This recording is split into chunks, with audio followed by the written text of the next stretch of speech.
Thumbs up. You ready? Thank you. Good evening and welcome to the Finance and Claims Committee of the Norwalk Common Council for today, Thursday, July 13th, beginning at 7:04 p.m. We'll begin the meeting with the roll call of committee members. Council Member Jen McMurray. Present. Council Member Nora Najelski-Eichner. Present. Council Member John Kides. Here. Council Member Diana Revolus. Council Member Ed Camacho indicated he could not attend. I do not see Council Member Brian Meeks and myself, Greg Burnett. So we have a quorum for tonight's meeting. Next item on the agenda is public participation. If we have anyone from the public that has signed on that wishes to speak, if they can raise their hand electronically, and we will add them as a panelist and allow them to speak. Owen, do we have anyone who wishes to add comments during public participation? No, there's no attendees. Okay, and we did not receive any emails from the public related to tonight's meeting. Did any council member, members of the committee receive any communications? Okay, hearing and seeing none, we'll close public participation. And we will move to the next item on the agenda, which will be approval of the minutes of the following Financial Claims Committee for the regular meeting of June 8th, 2023. Do we have a motion to approve those minutes? Councilmember Jen McMurray, thank you. Do we have any additions, deletions, or revisions to the minutes? Okay, hearing and seeing none, I'll call for the question. All those in favor of approval of the minutes as submitted, please raise your hand. And we have Nora. John, are you? John, are you voting?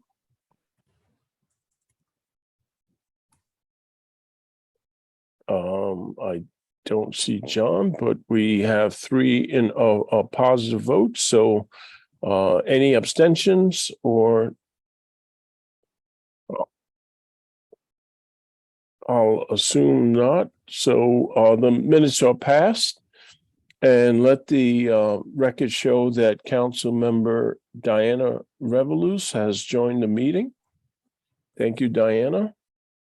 So that completes the minutes, and we'll move to now the report of our tax collector, Lisa B, with covering the claims report and the tax narrative. So over to you, Lisa. Thank you so much. Can you hear me? Yes, we can. Terrific. I do have a special request that I do need your consideration and vote on. And it is on the very last page of the claims. It's a special request due to the dollar amount, which is in excess of $10,000. It's actually $12,000. This was a payment that was made in error. The homeowner and the escrow agent both paid the bill. So it was basically a duplicate payment. This was last year's taxes, and we owe the homeowner her money back. So I would ask for your affirmative vote on that item. I don't know if you want me to continue with the other reports or if you want to handle that first, Chairman Burnett. That's up to you. Let's handle that item first. So we have a motion to approve the claims report, including the one item that is in excess of $10,000. That is, would someone like to move that motion? Council Member Nora Najelski-Eichner, thank you. Do we have any questions relating to this motion? Okay, hearing, seeing none, I'll call for the question. All those in favor of approving the motion? And I see Councilmember Nora Najelski-Eichner, Councilmember Diana Revolus, myself, and Councilmember Jen McMurray. Councilmember Kides, are you voting? Okay, still not hearing anything. So the motion passed. Thank you, Lisa. And now we'll move to the next item. Thank you. In terms of our monthly reports, you will notice that for the month of June, we Well, have that's two not- spreadsheets for you because we are closing out the 12-month fiscal year that ended on June 30th of 2023. But we're also beginning our collections, advanced collections on our new tax levy that will be starting July 1st, but we do collect some funds during the month of June. So that's why there's two reports for June. The new advanced levy, we collected only about 2%, not quite 2%. So you'll see that on the second page, and I'd really rather focus in terms of dollars on the end of June 2023 report for last year's collection. We're at 98.51%. We're a little down from where we were last year. But you will remember we had a late billing with that supplemental billing. We did not have a tax sale last year, so it's not really surprising that it's down a little. Plus we had the software upgrade and the software conversion last year, and we didn't do as much enforcement activity as we would have liked because we were busy with administrative work. Go ahead with that phone. But we did conclude the fiscal year and we're starting on the new one. We The also one? wanted to draw your attention to the 8621. new tax billing. I'm sorry. Owen, can you mute your microphone? We're getting a little background noise. Our tax bills, the last time I met with you, we weren't really sure when those bills were going to go out. And so now we did realize partway through the month of June, we realized we were not going to be able to make it by June 30th. They did go out about a week late. The first set were mailed on July 3rd. The rest went out later that week after the 4th of July holiday. There's good news and there's bad news with regard to the billing. The good news is we did enough pre-billing communication with the taxpayers that the format changes to the bill and the new presentment of the bill to the customers really went off without a hitch. There were no complaints, there were no questions. We had the support of the administration in helping us by issuing a press release and explaining what the new format looked like. It's very clear.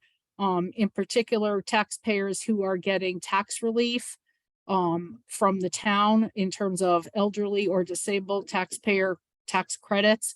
Those credits are very clearly indicated on these new bills, and the taxpayers liked it very much.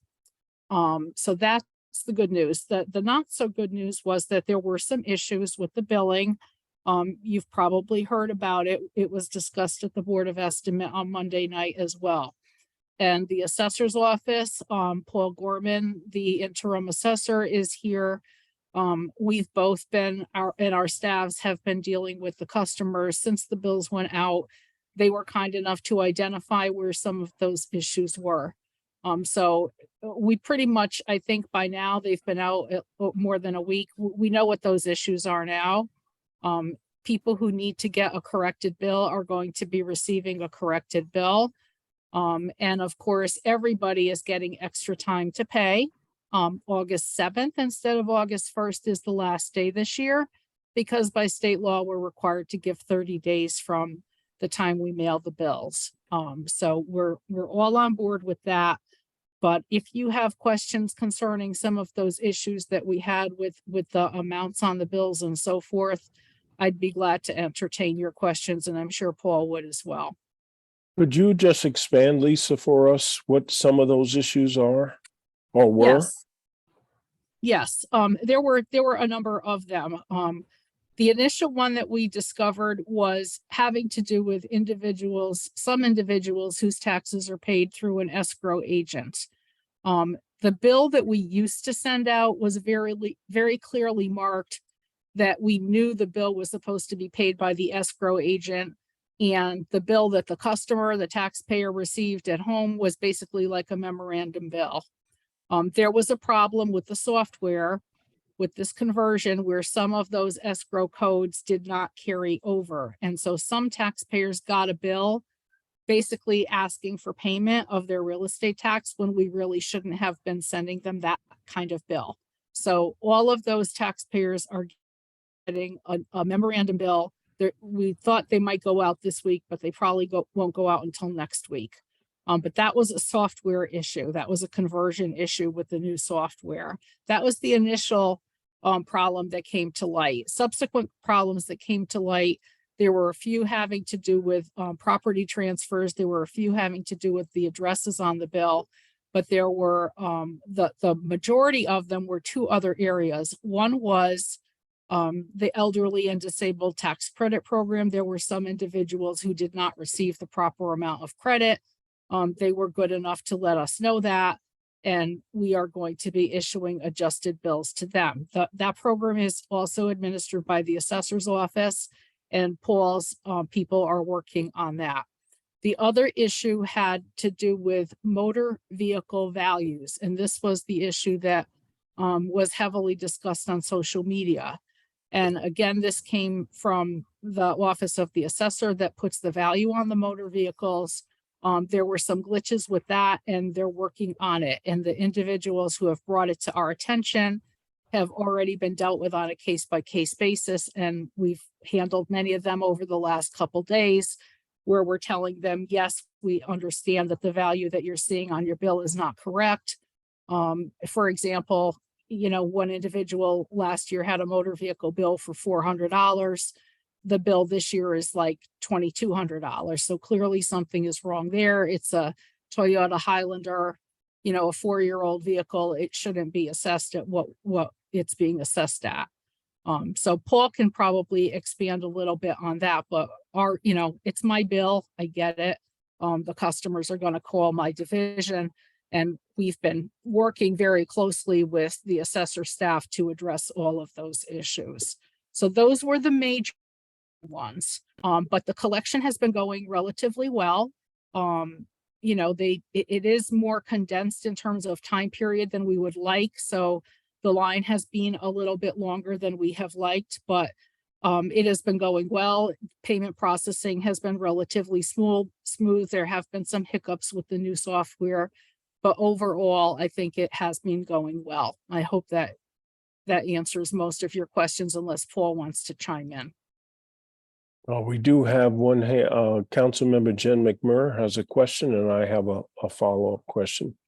Thank you, Chair Burnett. I just have a brief question. So these mistakes were brought to your attention, but is everybody who hasn't called in that might have had a mistaken bill or an incorrect bill being given a new bill? Just we were able to fix it on our end in the software and then reissue those bills, or is it only those that have brought it to your attention?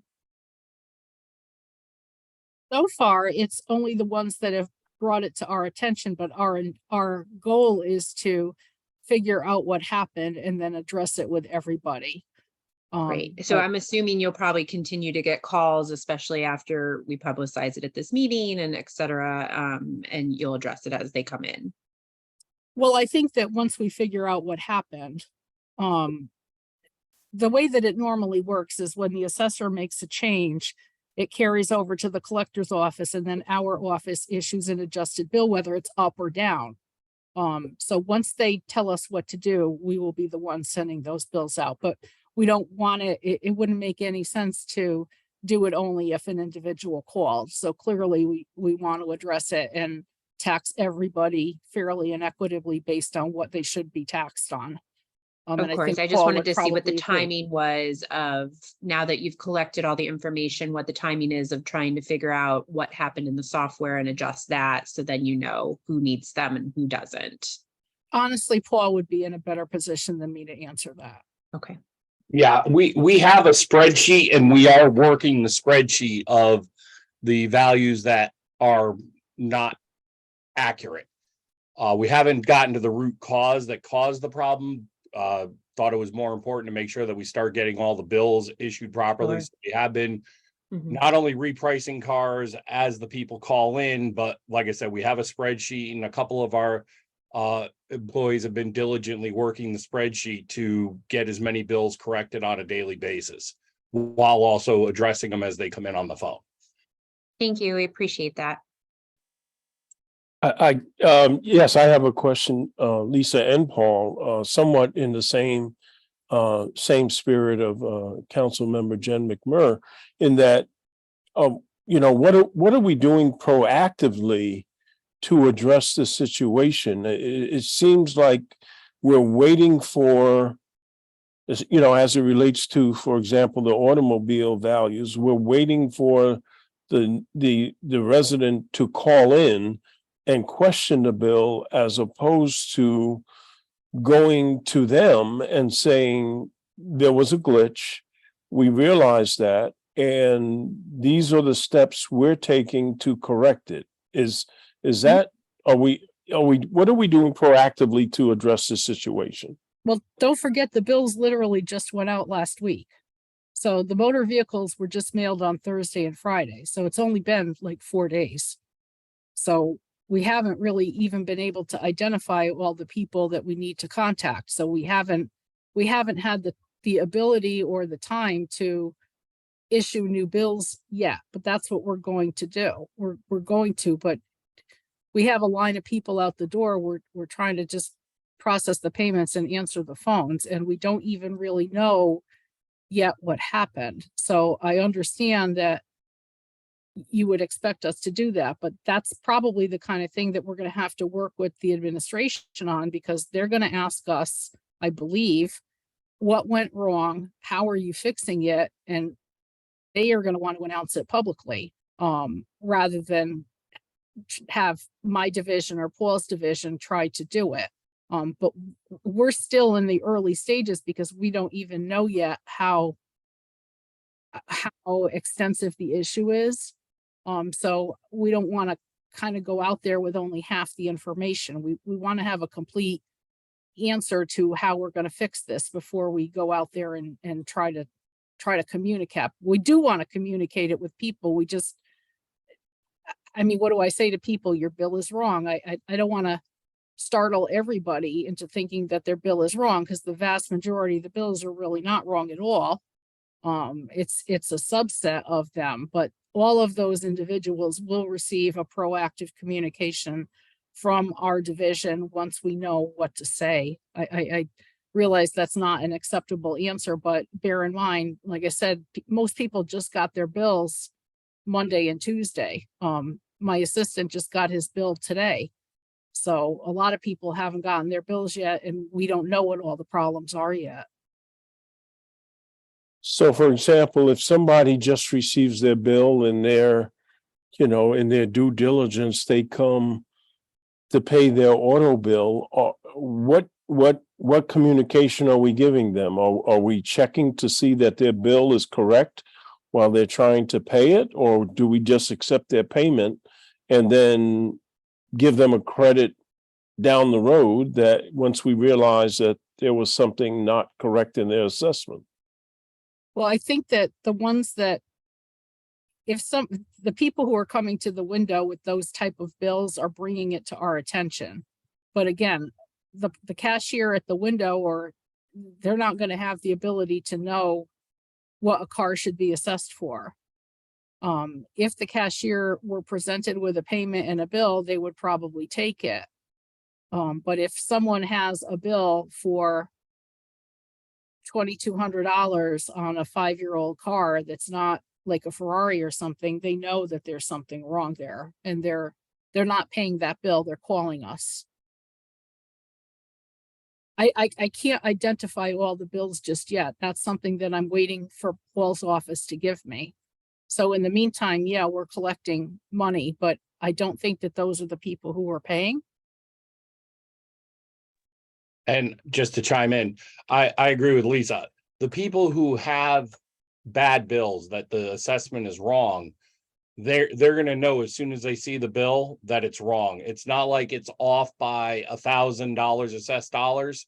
These are bills that are excessively large. A person would never think that their Toyota Highlander should have $100,000 assessment, just making up an example.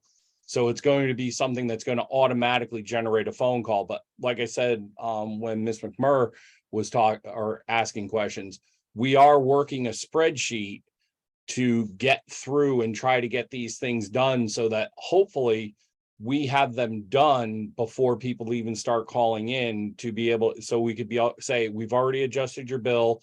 Another one will be coming in the mail. You can also print it online from the collector system. That's how we're trying to be proactive. We're trying to get the changes that we know need to be done as quickly as possible. I had the people up at QDS working diligently to get me the spreadsheet that provided me what I believe to be an accurate count. I'm still vetting it, and so I'm not ready to share any kind of concrete numbers, or not even close to being able to give Lisa a list of people she could write to. But based on the values that are on some of these vehicles, we can identify them right off the top that they're, like Lisa said, they're not a Maserati. They shouldn't have this number on it. We even had a Maserati that we had wrong. And then the last part is going to be digging into why did it happen? Because it's a pricing program that comes from the state usually. So we have to try to identify what went wrong prior to when the motor vehicle list was priced. Did we send a communication out to the public asking them to hold on paying their motor vehicle tax until we get a better handle on this situation?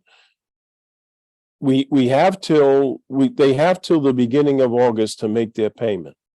But I'm concerned that there are people that may not be well-versed on receiving communications of this nature. They receive their motor vehicle bill and they just come in and they pay it.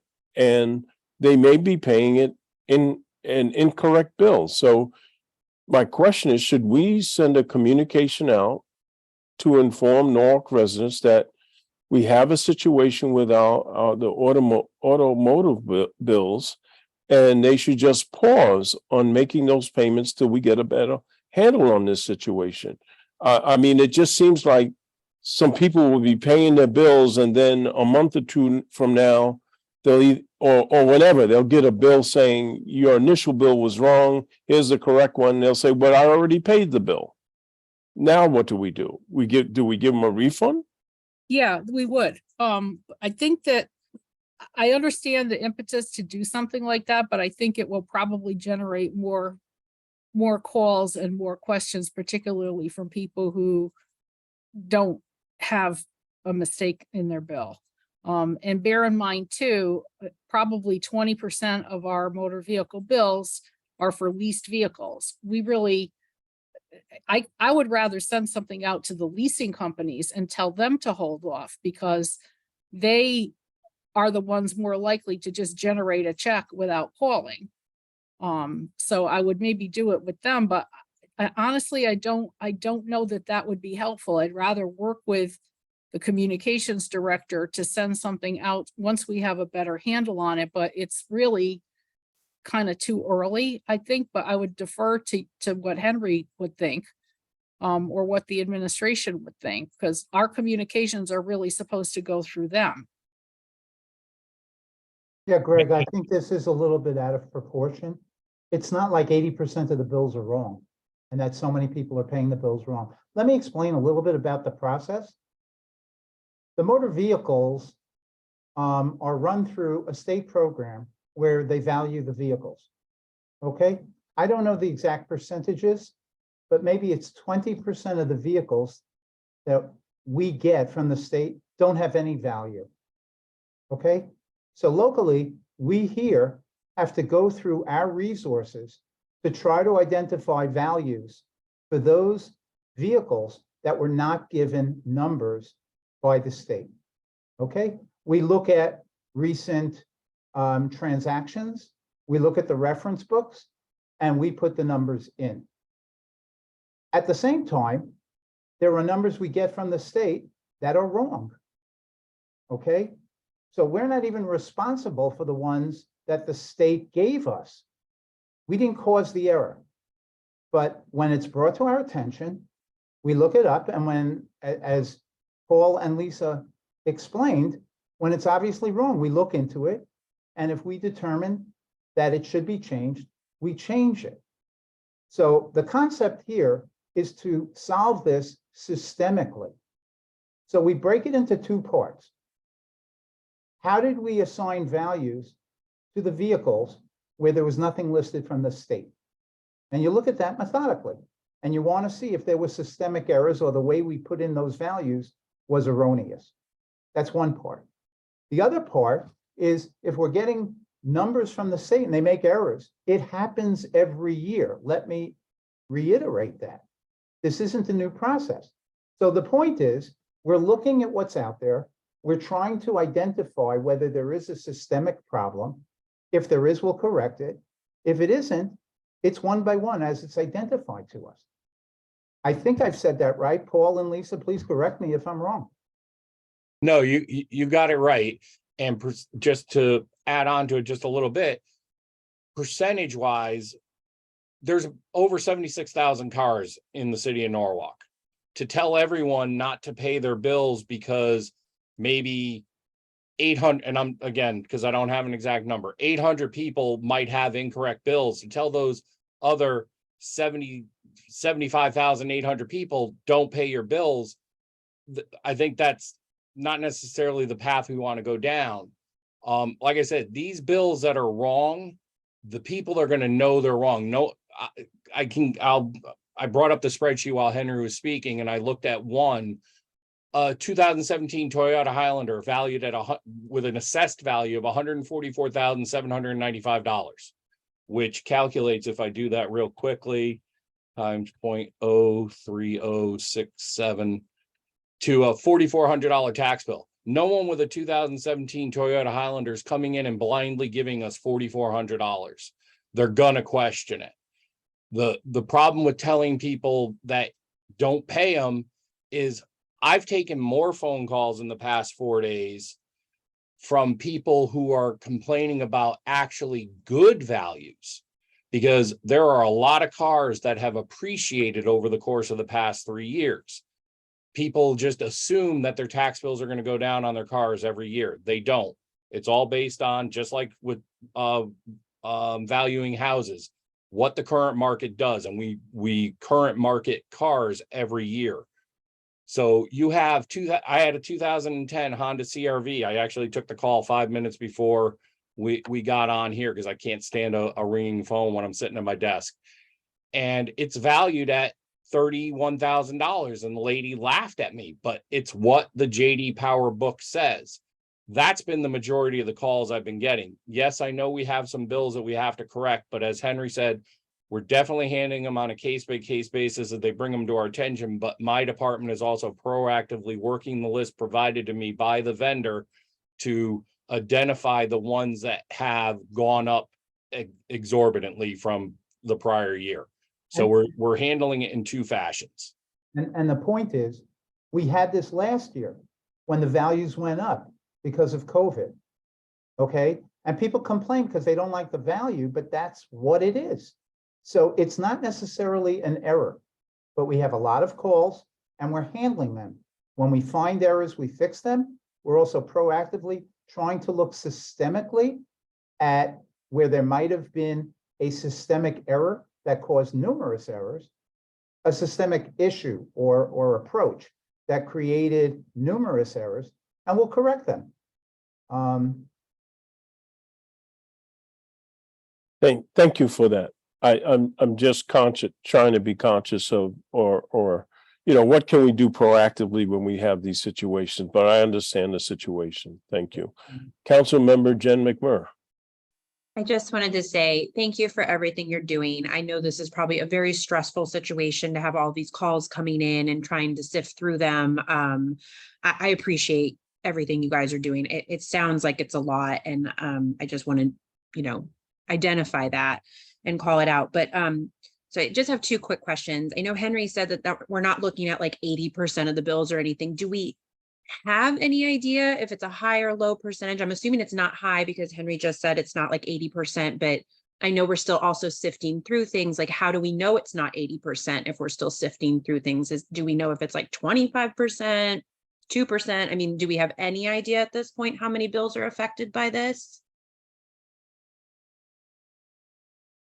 Paul, I could ballpark it at if I had to take a guess based on what I've been able to review over the last 2 days, probably about 5%.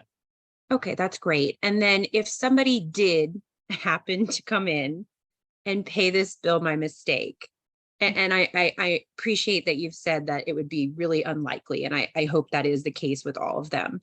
But if somebody were to come in and pay the bill, how are we then retroactively identifying it if they don't catch it themselves to give them that credit back or that refund? the claims report that we have every month that we just voted on in the first, Yeah. the item before this. So that'll catch that. What that is that's a list of refunds for taxpayers whose bills were adjusted. And it happens all the time, maybe not because of a data error, but because in many cases, individuals sell their car. So they pay the bill and then they get the bill adjusted, and we send them paperwork to fill out to apply for it. There's a statutory procedure where they have to apply for a refund. We send them all the paperwork. We tell them sign here. They return the form, and those appear on your reports because your committee has oversight on the refund function that we do. But we reach out to them and we tell them, you have now overpaid. We have to give you your money back. And that paperwork comes back to my division. We send it upstairs to the Department of Finance, and the comptroller's office sends those people a check. So all of those people who are entitled to a refund for any reason, whether it's this type of error or any type of overpayment, we process those and we give them back their money. I just wanted, and I appreciate that. I just wanted to make sure that because this is like a software error, presumably that the software, once we fix it, is then stop gapping that. Like, we do correct it. We do realize it's a correction or an overpayment at that point, because obviously it went out as a mistake. I want to make sure we recognize that it's a mistake, as we move forward through the process. Thank you. We do, absolutely. I would clarify, and Jen, I would use a different term. You keep saying software. It's really a data error. The software runs properly. Okay. It might be someone input the data wrong or it got transcribed. Sure, I'm sorry. So no, my point being that Mhm. it's one time and then you fix it. Whereas Then with you fix it software, once you figure it might out. be Yeah. ongoing. So it Yeah, makes- no, I appreciate that. Yeah. For sure. We just have to figure out where the data was, how it was incorrectly put in, so we can systematically fix it. Exactly. Yeah, thank you. You're welcome. Okay,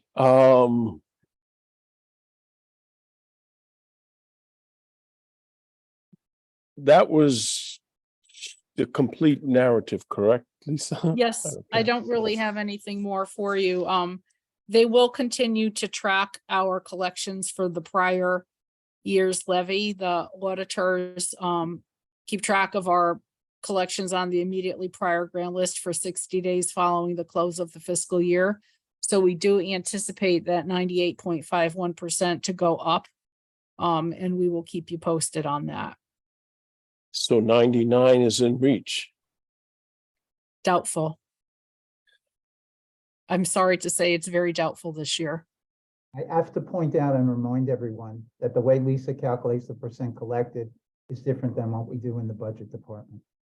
When there are settlements, Lisa reduces her amounts, her target amounts, because she can't collect what isn't appropriate after it's been changed. But on a budgetary basis, we look at a budget amount that we set last year in May, a year ago. And we then calculate, we think we're gonna get 98.6% of those collections. And that does not, those goalposts do not move. And we have been successful. We try to be conservative in our estimate of collections. And we believe, so 99 is nice to me, as long as we're getting 98.6, because that figure is very important. That's how we set the mill rate.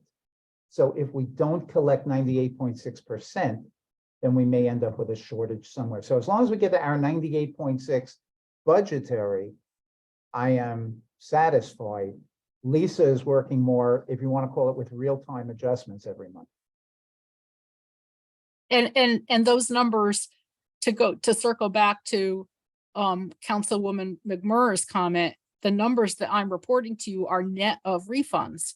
So my levy changes all the time. My collections change all the time. My target changes based on what is actually collectible, and my actual collections that I report to you are real numbers, net of refunds. I hope that makes sense. Yes, and very appreciated that, that this information is being shared publicly so people understand our process. So thank you. Do we have any additional comments or questions related to the narrative report? Hearing and seeing none, thank you. Thank you. Keep us updated, as I'm sure you will, I will. of the situation, and whatever we can do to assist, we're here to help in the solution. Much obliged. Thank you very much. Great.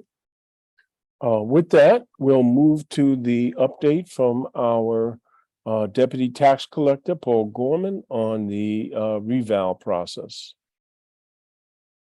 Thank you, Mr. Chair. And just a quick correction, interim tax assessor, not collector. Oh, yeah. Yeah, I'm sorry. Yes, That's I okay. was. Yeah, I kind of gave you multiple titles there, didn't I? Yeah. So thank you for having me on today, and on to the fun world of reval. Things are going well. As of July 1st, as you can see in the agenda, the residential visits are at 81.5% as of July 1st. And the commercial is at 59.8% of all properties being visited for a first time. We did have a meeting with our reval team today, and I don't have an official spreadsheet to cover it, but we are probably more into the mid to high 80s for the residential and probably in the mid 60s for the commercial, targeting that hopefully by the end of the month, first week of August, they will be done with the first pass on having knocked on the door of every residential property in town. And by the third to fourth week of August, having knocked on and tried to visit every single commercial property in town. The data mailers that I mentioned last month that we're going to get ready to go out, the first batch has gone out. They are doing it by sections of town. And so the first batch was of 5,000 residences. These are letters that there's two versions of it. One is one that's being sent to the people who had a visit, but didn't allow for an interior inspection, but did maybe give information at the door, or at least allowed the person to walk around the exterior of the property and check the measurements and check the exterior condition. And it gives them the interior details of their property on the letter and says, if you would like to call for an inspection, or if you would just like to confirm the details, please return this form. And it goes back to the vision people up in Massachusetts so that field cards can be updated. And if the information provided brings up any questions that maybe should be looked into a little bit deeper, they do ask for phone numbers and emails. So they do try to contact the homeowner to investigate whatever details might have sparked a question. The second version of the data mailer is more targeted towards the people who weren't home and you couldn't walk the property because maybe it's a gated house or it's a no trespassing sign on their back fence, things like that, where it's a little more targeted at saying, please give us a call. We'd like to schedule an appointment. Here's what we know about your house, but please give us a call. And they keep trying. And then there's going to be a third data mailer that will go out to everyone in mid-September.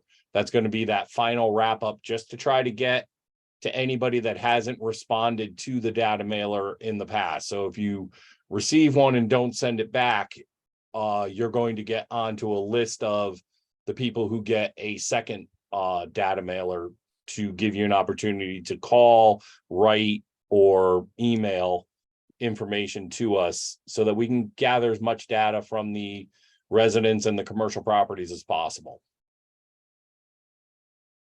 I open the floor to questions. I would just add a comment if I might.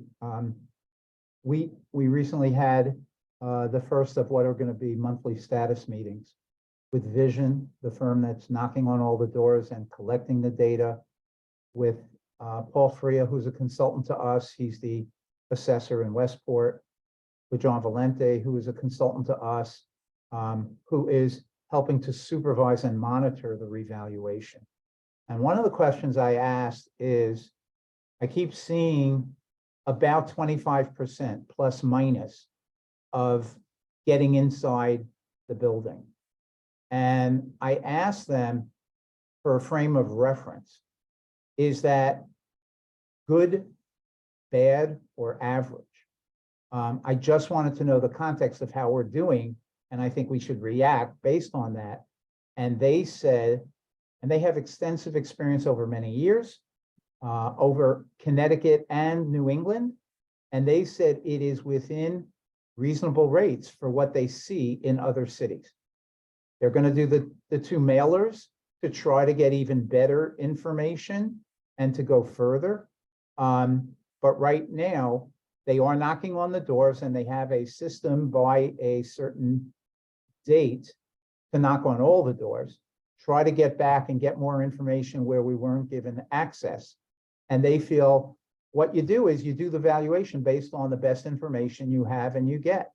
Now, Paul could tell you, because he's the expert, where there are certain properties where we almost have to get better information. It's so significant, it's important. But in general, you're looking at statistics on a large number of properties, and they're saying right now, statistically, the number of units that they're getting into is acceptable. There are other certain types of properties, apartment buildings, where you want to make sure that we know the number of apartments, the mix between 1 bedroom, 2 bedrooms, 3 bedrooms, etc., getting down really into the weeds. And these are experts talking among each other, trying to make sure that this reval is as good as we could possibly get.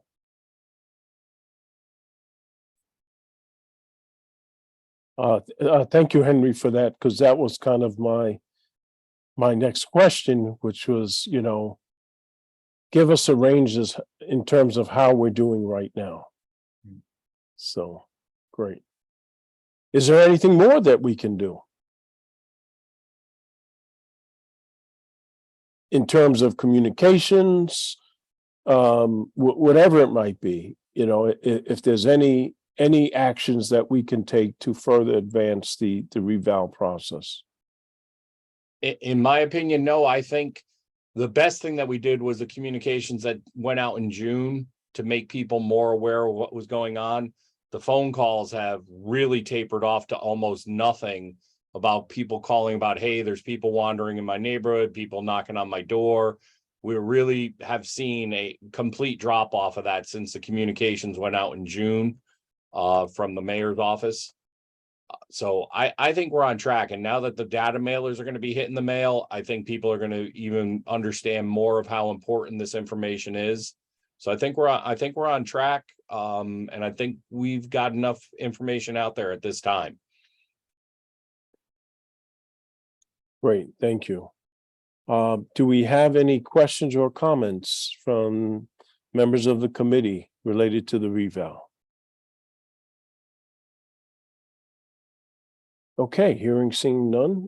Thank you, Paul and Henry, for the update, and let's hope the numbers continue to progress forward during the summer months.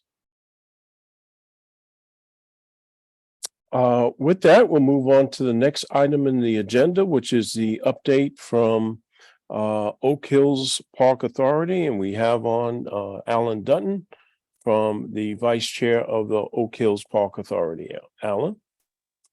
Thank you, Chairman Burnett, for inviting me here again. We are now in the 11th month of our fiscal year, the month of May we're reporting on.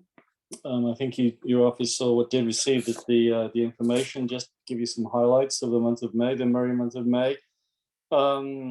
It's obviously three of our strongest months, May, June, and July, for the month of May.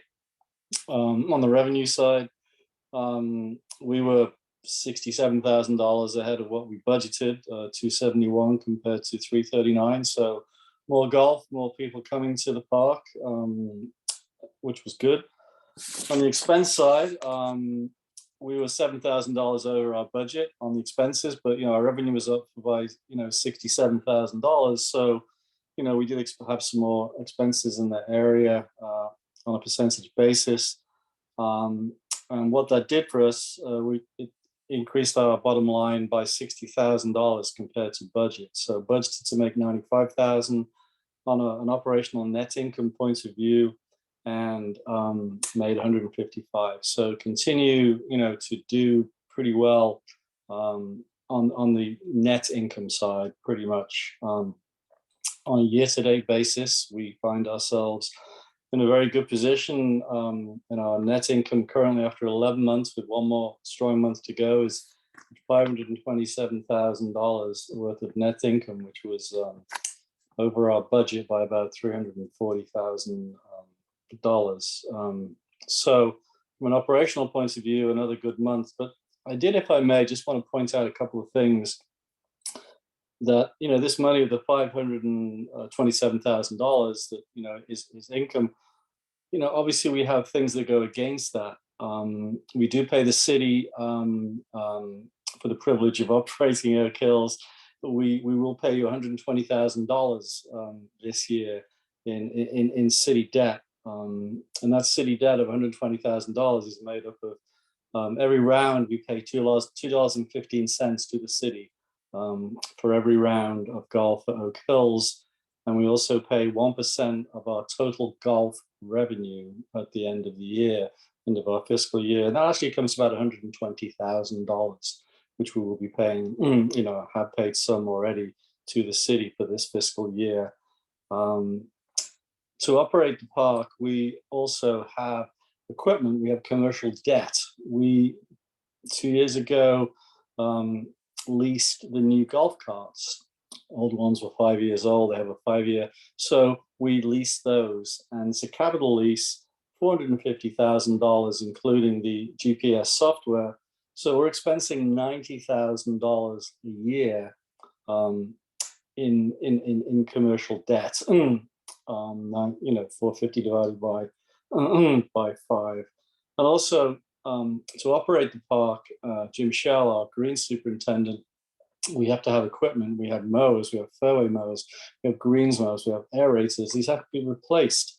Obviously, we don't buy them outright because they're pretty expensive, so we lease them. So there's about $65,000 worth of annual commercial debt in our equipment that we purchase. So there's $155,000 worth of commercial debt on top of the $120,000 worth of debt. And this comes off our operational net income. And also, a final piece of the puzzle is the capital budget. Because we are doing okay, we're able to earmark some of these monies, obviously, be it year in advance for capital projects. And we will be spending about $130,000 this year in our capital projects here at Oak Hills to improve what we have.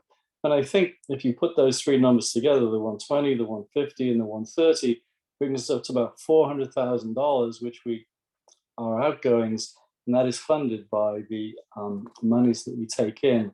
And this has been an exceptional year for us here at the club. And I'm not sure if we'll be able to do that again next year. When we wrote our budget, we weren't as aggressive with the numbers. So I just really wanted to, let the committee know about this, and also just to say, I think in past years, we may not have spent, enough on our capital, to keep the course in the great shape. Obviously, cash flow perhaps wasn't as good in past years. I don't really know that for certain because I wasn't here. I know 2 years ago we had a great year because of COVID, and because of that, we were able to spend $175,000 on capital and do seven holes worth of continuous cart paths, which is great. In the next fiscal year, which we've sent the budget to the city for next fiscal year, we'll continue obviously to make the debt payments. We'll continue to make the commercial debt payments, but our capital next year is focused to be $270,000 because we do have a good cash buffer at the moment, and we do want to get a lot more of our cart paths done if we can, and other such things that because I think we have to catch up on some of our deferred maintenance that we may not have been able to do in the past years. So I just wanted to let you know about that. And second thing, I'd just like to say that I'm pleased to announce that we have hired a general manager, James Holliday Jr. started at the club on the 1st of July. I did send an email out to all the members of the club, and he's general manager, and he reports to the Oak Hills Park Authority. And I'm personally quite happy because some of the things I've been doing, well, now he'll be able to do and be on premise, and has got to know the staff, is around, has got to know a lot of the other members, and is basically starting to assimilate himself into the operation of Oak Hills. And that's my report, Mr. Chairman.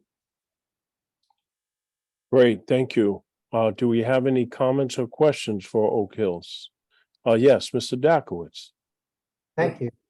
At the BET meeting earlier this week, we talked a little bit about cash. Oak Yep. Hills is in a nice position where they have cash.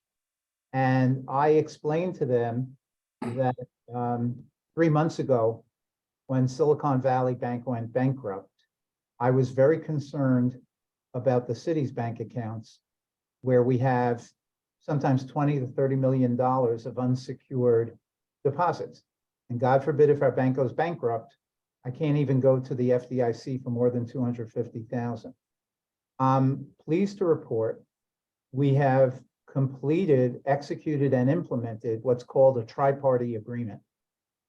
The agreement is among Webster Bank, our major lead commercial bank, Bank of New York Mellon, which is probably the leading custodial bank in the country, and ourselves. And the concept works as follows. Banks like Webster Bank take their extra cash and invest it in securities, usually very safe securities. And they get the interest or the dividends for those investments.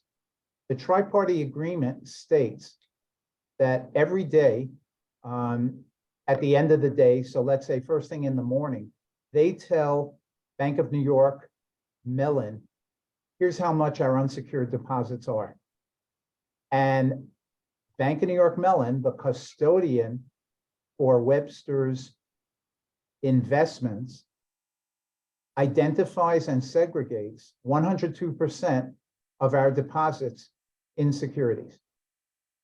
What this does is that serves as collateral.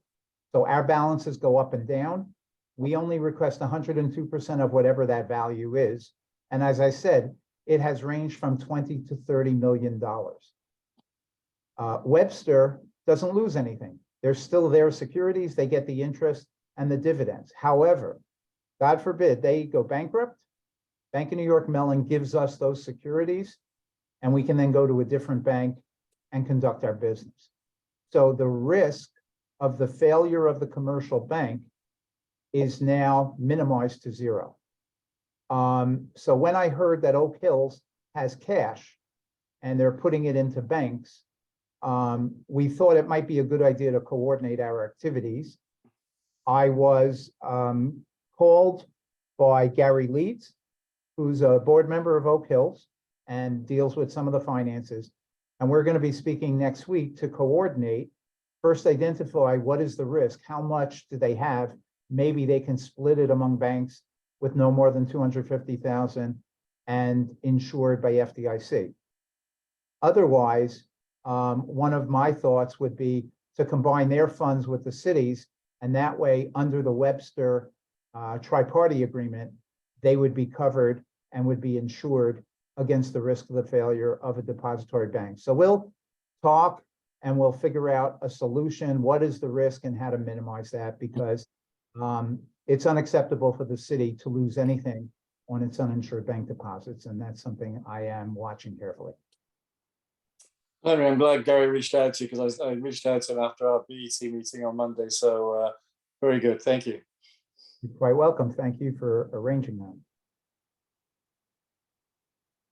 Great. Do we have any questions or comments from the committee members for Oak Hills? The one request that I have, and this is to our CFO, Henry, it's been a while, I know, at least for me, that in terms of seeing kind of the progression of the payment on the debt to the city. Is there a way that the committee members could get an update on what that debt currently sits at? And not something you have to show now, obviously, but at some point, could we get an update as to? Chisholm runs the books, and Okay, she knows the debt, she knows the cash that comes in to pay it off, and I would assume she could create a schedule, but I'll let her speak for herself. Actually, while everybody was talking, I did look up the current debt for Oak Hill. Currently, we have 1.8 that's still receivable from Oak Hill Authority. 1.8 million. Correct. Do you know, Hello. I'm sorry, Chisholm, but do you know how much the payments were this year? Approximately? Yeah, it's about 100,000 this year from last year. It's going to be a bit more than that, I think, according to my controller, but it's in the region of 110, I think, according to what we have on our books. Mhm. Depends on how busy we are, basically, because it's based upon the $2.15 a round and the 1% of the of the total golf revenue. Well, I would just say, again, I'm just hearing these numbers now. But 1.8 million divided by 100,000, we're looking at 15 to 18 years to get paid off, assuming you have these profitable years. The concern would be is how do you pay for the upcoming capital expenditures? Because you either have to pay it out of cash flow or out of new borrowings. So maybe we can sit down and talk about that because you need the capital investments and the cash flow. You said last year and this year were exceptionally good years. Okay. great. Thank you. And I'm sure Mr. Dacus will circle back to the committee if there's anything to share as a result of those discussions. Yes. Okay, thank you, Alan. Okay. Thank you, Joe. Moving on to the next item on the agenda, which is an update from our Chief Financial Officer, Mr. Dakowitz, as it relates to the end of fiscal year 23. Thank you. Yes, the fiscal year ended technically on June 30, 2 weeks ago. But it's very early in our processing for closing the books. As someone alluded to earlier, I think it was Lisa, government accounting is a little bit different from regular commercial enterprises. We use something called modified accrual basis, which is basically a cash basis. We record revenue when cash comes in, and we record expenses when the cash goes out. And the reason we do that is it's the most conservative way of showing cash flows. We don't count the revenues until our hands, and we don't count the expense until it's out the door. But the world works with credit, and that's why in the commercial world, there are accruals. There are accrued receivables. So if we are owed money, we show it in the income statement somewhere. And if we owe money out, we show that as an expense, and there are rules on that. What modified accrual does, it says it's basically cash basis, but we're going to keep the books open for 60 days after year end. So we have until August 31st. If we get cash in by then, we can record it as revenue for this current year ending 23. If we expend money by August 31st, we'll count that as an expense. So I have some preliminary numbers that Shitsame prepared about a week ago. So they're very preliminary. They're 1 week after the year end. And I'll share them with the caveat that we know they're going to change. But I think the general trend is something that will persist until the closing of the books. So when we looked at our revenues, we had a budget of $410 million. And as of July 5th, we had recorded 402.7 million revenues. So we're short 7.4 million. We fully expect a significant increase in tax collections in the next 4 weeks for the fiscal year 23 financial statements. And there are other areas, there are departments which have revenues and fees. So we expect that 7.4 million to shrink a bit, that shortfall. On the expense side, our budget was 418.7 million. And as of July 5th, the amount that had been expended was 402 million. So we were 16.7 million below budget. We have been in communication with the Board of Ed. They're finalizing numbers. They do this every year. And there are going to be expenditures that come through. There's going to be a request for a rollover. So we know that the 16.7 favorable expense balance will also go down. So we see a positive year with a surplus. We're not sure what the size is. We also included $7 million of ARPA funds and $4 million of rainy day fund drawdown. So that gives us some flexibility in how we show our numbers. We're also in the process of raising money, a $70 million issuance of bonds. So we're also in the process of preparing the official statement, which is the legal contract between investors and ourselves, and preparing a slideshow presentation to the rating agency analysts. So we're hoping to firm up these numbers literally in the next 2 weeks. They're not going to be finalized, but we're going to have a much better handle on where those numbers are. So I apologize for the wide variability, but I think the general trend is positive. And as we get more information, of course, we'll share it. Thank you, Henry. And that was somewhat the level of expectation that this would be somewhat general based upon the fact that the fiscal year just literally ended Right. a few weeks ago. So just wanted to kind of get an early view as to where we are, and at least it's somewhat, I'll say, good news that it looks like it'll be favorable. Yeah, I mean, Chitsame's done this for 5 years. Chitsame, if you want to comment on what the adjustments are and what you tend to see in the next 5-6 weeks, in case I didn't get it right.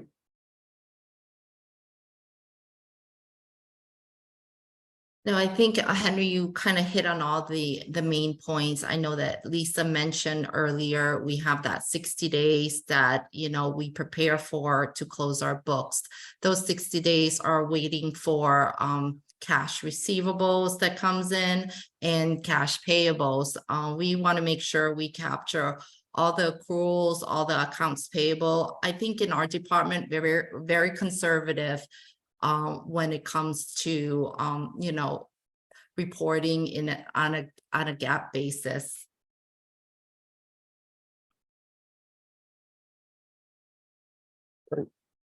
Do we have any questions from the committee members as it relates to the update that we just received?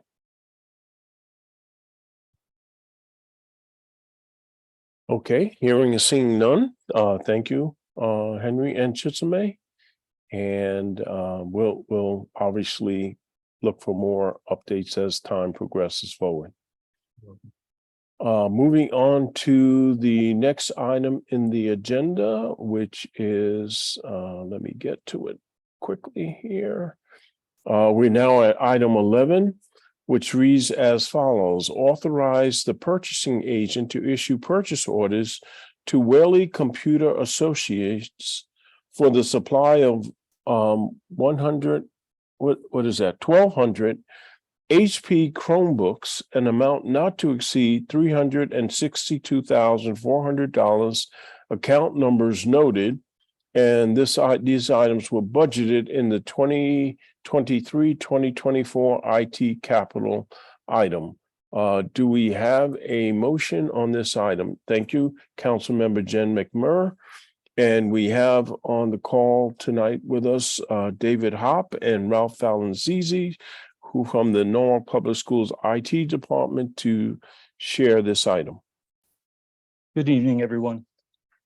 Yeah, so what we're looking to do is replace failing and out-of-date Chromebooks that are throughout the district, mainly in the elementary schools. What we're looking to do is reorganize all the Chromebooks we have, along with the new ones we're getting, give the newest ones to the youngest kids, where we start Chromebooks at first grade, and have them travel with them throughout the their elementary school time. Excuse me. Most of these are we have a lot of machines that are past the update cycle. So what happens with Chromebooks is after a certain date, they're no longer updated. Once they're no longer able to be updated, certain software doesn't run, including most of our standardized testing. We're also looking at, phasing out some very old ones that we use as spares. So we're going to take the ones that we're phasing, get rid of those, take the ones that are out of date and try to use some of those as spares, and then use these new ones to move on and make sure the kids have workable machines to learn with. Yeah, and this, I'll just add to, thanks, Dave, that was great. This is really one of our first phases. We'll be like later on in the year, there'll be more. Usually we have 12,000 students, at about a 4-year refresh cycle, you're talking about 2,500 to 3,000 machines a year that normally need to be cycled through. And one question that I have is, the Chromebooks that are being replaced, are they totally unusable and taken out of the cycle, even to the point of possibly making them available to maybe community and nonprofit organizations? Is there any practical use for those replaceable items as opposed to just disposing of them? Yeah, no, so in some of them they are. I mean, a lot of times, so one area we do use those a lot for is additional summer school machines. When we collect machines, we're cleaning them up. We don't do any standardized assessment during the summer, so we can actually at times use some of those, because if they don't update, they're still secure, but they just you can't run, a state test on them or anything like that. So that is possible, but we can definitely look into it. I mean, instead of recycling them, getting them off our books, and they still in some cases will function, but they're usually, to be honest, by the time they're 4 or 5 years old and stuff, kids get a lot of use out of them and stuff. But we'd be happy to kind of like revisit that before we actually look at getting rid of them and stuff. And we've done the same thing with recycling other equipment through the city over the years. Whether it's I think old AV. I mean, we probably haven't had any old AV equipment, but we've done stuff in the past. So where you guys put it out to auction, we let you know what it is and kind of pass it on. Yeah. Just to add to what Ralph said, there are quite a few that have seen some serious wear and tear, and it's almost missing keys and things like that.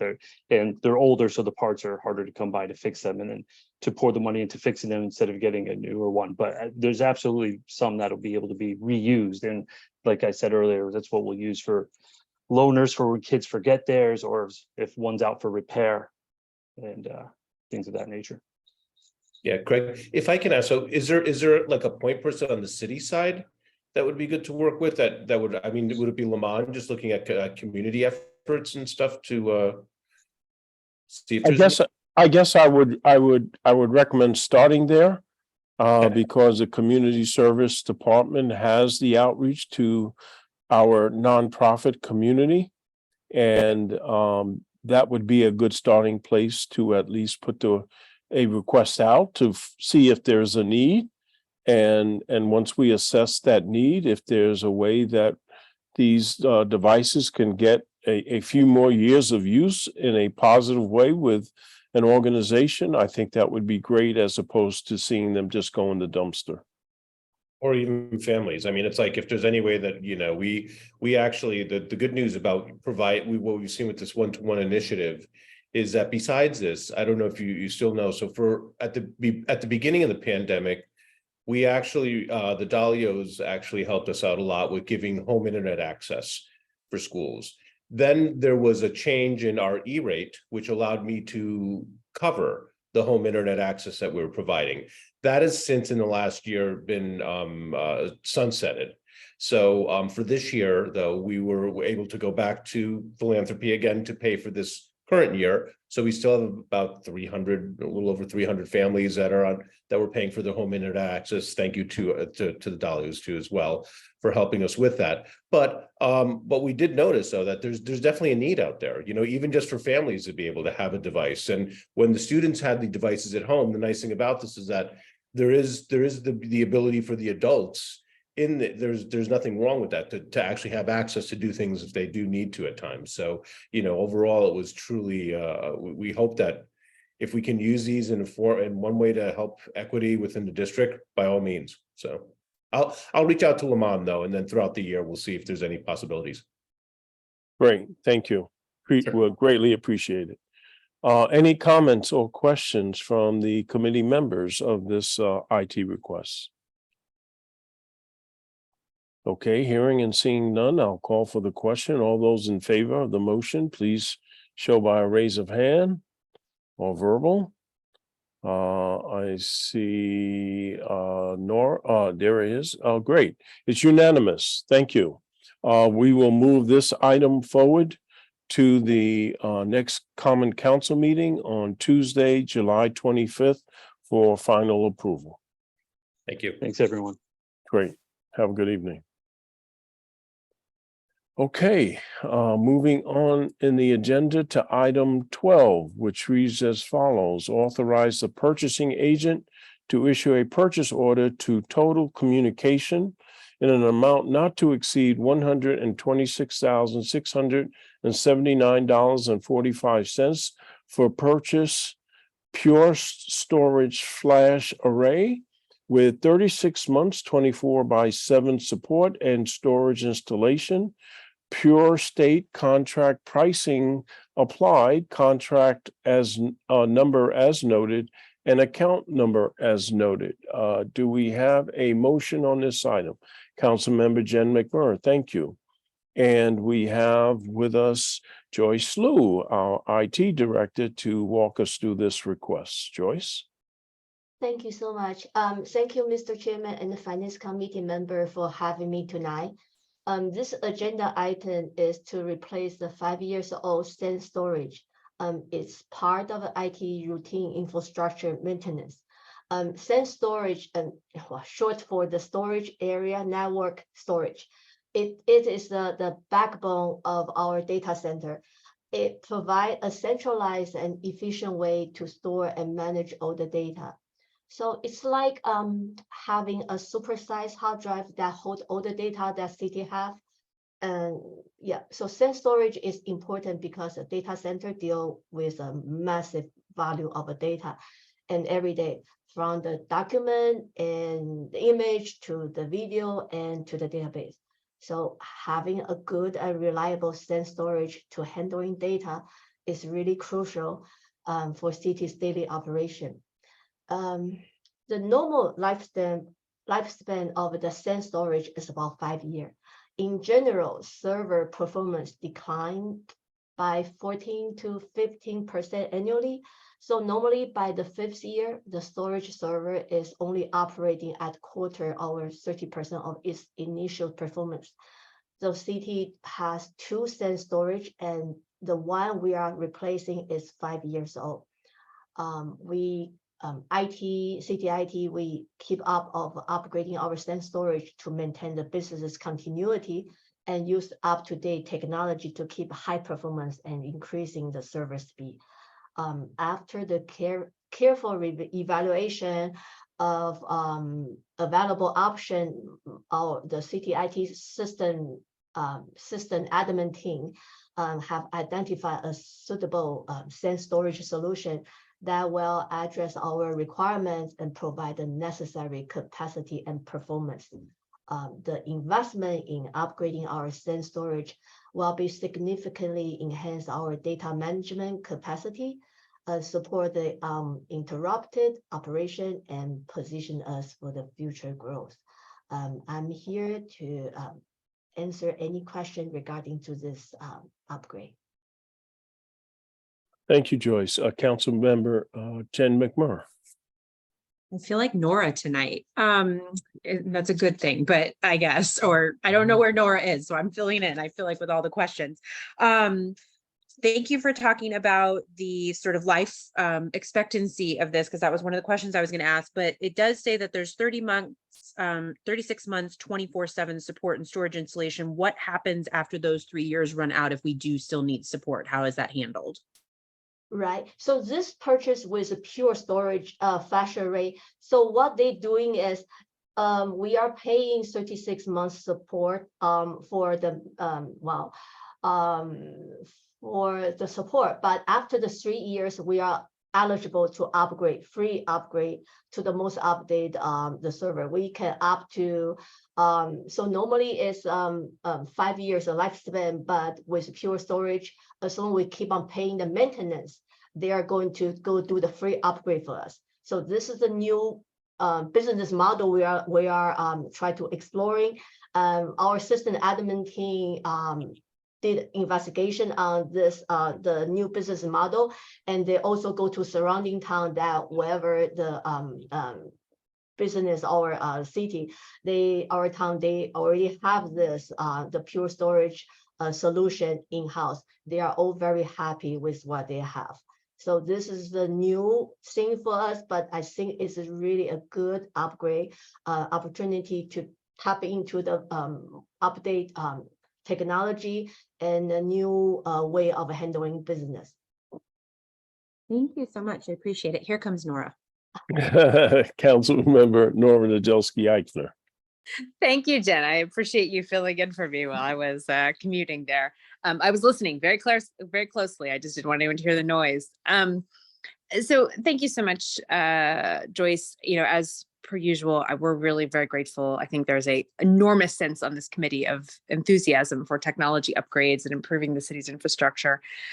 And I just wanted to sort of, to that kind of goal that we, I think, all share, you know, where are we in sort of your sense of kind of our path to strengthening the city's information technology infrastructure? Are we, you know, a quarter of a way to our sort of goals? Are we a 10th of a way to our goals? You know, what's our, I feel like we've had a nice series from you of, you know, things coming through, but they all seem to me to be very fundamental, very basic, very much like backbone. This is not like building new capacity, is my impression.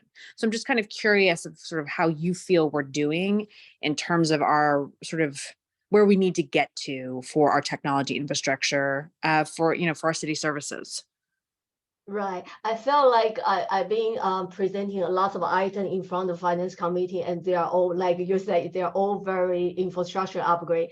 So start with the network infrastructure upgrade. We haven't upgraded our network for 15 years. So those are the fundamental essential that without the fundamental network speed, right? We really, anything we build on top of that will be slow, right? It's like, so those are the fundamental things. So after the 15 years, this is the year we are putting a lot of effort, lots of money to replacing everything on our network. So this city totally have a 2 cent storage. So this is one of the storage because it's up to the 5th year lifespan, and another one is 4. So next year you probably will, I'll put in the capital budget to requesting for the another one upgrade. We don't want to upgrade the 2 at the same time, things like this one still have some good lifespan, and this equipment is expensive. It's over $100,000. That so in the meantime, though, we want to first give a try of this pure storage, and then slowly easing into the second upgrade. As far as the well, besides the network and system, everything else, we all have a kind of schedule to keep up to the speed. Our network team and system team, they do work really hard to keep up with, all the standard. So we also sometimes we also have a consultant that will help us out to evaluate us, right? Cybersecurity wise and infrastructure wise, there. So we are really up to me, I felt like you might see a lot, like for the past 1 or 2 years, we are asking a lot of infrastructure upgrade. But once we go through this cycle, the next time you are going to see us probably is another 4 or 5 years, right? So about those upgrade. So as far as the normal server upgrade routine, normal database upgrade routine, we are all on the kind of schedule. So it's all down in the regular capital request we put in. So we have items just for the server. We have item for the desktop. We so those we have item for the libraries desktop refresh for the public facing. So all these are just operating there, but this item for the for the sense storage is kind of big deal because we only have a 2, and that's handling every data that city have. So we want to take it very serious about when it's the time to upgrade. We don't want to miss the, we don't want to take our chance. So in the overall, we are in a good shape, and I could put together a infrastructure upgrade plan and for the finance committee probably in the next 1 or 2 days. And if you guys are interested, we can share that information infrastructure upgrade plan with you guys. Yeah, that would be terrific. I mean, I think we are very supportive. We really want to make sure that we are getting things upgraded when we need them, that we have a fully functional system, that we're not trying to limp along on old technology, so that people can do their jobs. So I would love to see that and kind of get a sense, and just mostly just to double check that you're getting the funding you need and the support you need for us to have kind of a constantly functioning and appropriately upgraded system. I'd love to see that in the next meeting or two. Just would be great to get a sense of kind of what our cycle is. So thank you very much, Joyce. I appreciate it. Thank you so much. Our Chief Financial Officer, Mr. Henry Dakowitz. Thank you. Nora, I'd like to address the issue from a strategic point of view. Okay, and I think of 3 considerations. Okay, the first is infrastructure, which is the foundation, the importance. It's the network. It's having a refresh cycle for buying our equipment, whether it's laptops or printers or whatever. It's sort of, you got to do it. And Joyce is excellent at trying to spread out the funds in a reasonable manner, so we don't have all the money going in 1 year and then 4 years of a drought that we try to financially are able to afford it. Then I think of defense, which is called cybersecurity. And I think it informs a lot of the other decisions that we make, hardware, software, providers that we work with. About, I'm going to say 2 years ago, I may have lost track, Joyce implemented a questionnaire that we use when we do RFPs with vendors. And then those that get awarded contracts have a rider to their contracts. Just like we have an insurance rider, we now have an IT rider regarding cybersecurity, which says you have to maintain certain certificates. If you have an incident, you must inform us so that there's more of a collaboration. So part of it is preventative and part of it is reactionary. And that's incorporated also very closely with our insurance function and risk reduction. So we've been fortunate to have $1 cybersecurity coverage. I think it's been 3.5 years now. And because we did it early, and knock on wood, we haven't had major incidents and nothing to file as a claim. When we go into the insurance market, we've been able to obtain coverage with better coverage terms and lower rates and deductibles. It's an ongoing, I won't say battle, but a challenge. But we look at our insurance carrier as a partner. God forbid we have an incident, the first call goes to them and they help us, support us to react, getting attorneys, getting IT specialists to help us. But at the same time, every time we have to fill out an application every year, they have tremendous checklists and requirements. So it allows Joyce to work with the organization to make sure we're at the right standards. So we have infrastructure, we have defense, and then I think of offense as the applications. And Joyce can tell me, I forget whether it's 50, 60, 75 applications she and her team are supporting. But what often happens, a good example, the police said, we have extra work. It's very manual intensive. We'd like to automate that. And they even had a vendor that they had proposed. We went into a formal RFP. We looked at the alternatives. We looked at it from a functionality point of view. Joyce and her team reviewed the IT aspect, and then it got implemented with the winner. We negotiated a contract, bumps in the road as always as we implement it, but now it's working smoothly and we get the efficiencies of automating, which has controls, and they're able to do more with less. And that's just one example. I could talk about Parks and Rec. I could talk about purchasing. There are oddball ones Joyce gets all the time. Hey, there's this little thing over here. And one of the things Joyce's team is excellent at is scouring the universe. What's out there? What's the best approach? If we have software to perform a certain function, might we standardize that in 4 different departments? They need the same thing. I think a good example was in COVID where we needed scheduling software for appointments. So we found the right thing and then we were able to implement it efficiently. So when I look at IT, they're doing all of this simultaneously 24/7 a day.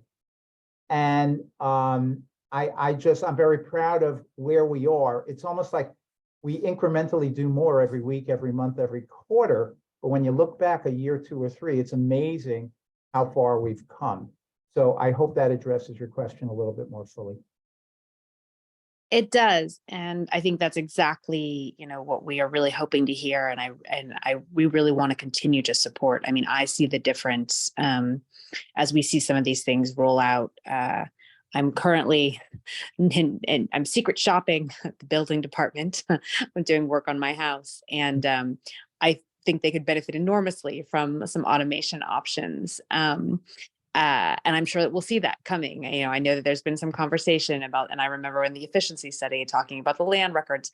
And I think what I want to continue to reiterate is how grateful we are, how much we do see the efficiencies from this, how worthwhile it is to make these investments because the return is so great, not just financially, but really in terms of staff time and allowing our staff to do more innovative things rather than sort of manual and rote things. And so, I think I love getting these reports, and I would love to see kind of your cycle as you're visualizing it, as you're setting out your goals, as you're sort of targeting departments. I think it's very exciting for us to kind of see this work going forward. And it's something we really want to applaud and highlight because it does make the user experience better, right? It is much easier to be a city resident and consumer when these things are working well. So thank you for all of that work. And we look forward to what's coming next. You're welcome. Just remember us budget time. Believe me, I'm always happy to argue for more technology. So, and we'll make sure it's spent wisely. I'm sure. We're going to make Joyce an honorary member of the Finance Committee. Okay, are there any further comments or questions? I don't think we voted on this item yet. Aye, Oh, okay, there we go. let's get it done. Okay, although we have one eye so far, I saw Nora's hand go up, Jen, myself, Dawn's telling me to Diana. stop talking. I'll vote. All and stop right. talking. Here we go. It's unanimous. Thank you, Joyce. And we have one additional item, which is item 13 on the agenda, authorize the purchasing agent to issue a purchase order to Schneider Electric in an amount not to exceed $37,063 for UBS battery replacement for data center, account number noted. Do we have a motion on this item?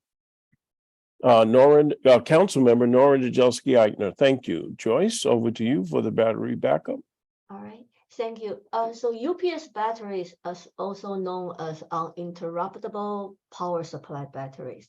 So they are crucial for the IT data center because they provide backup power during unexpected electricity outrage and disruptions.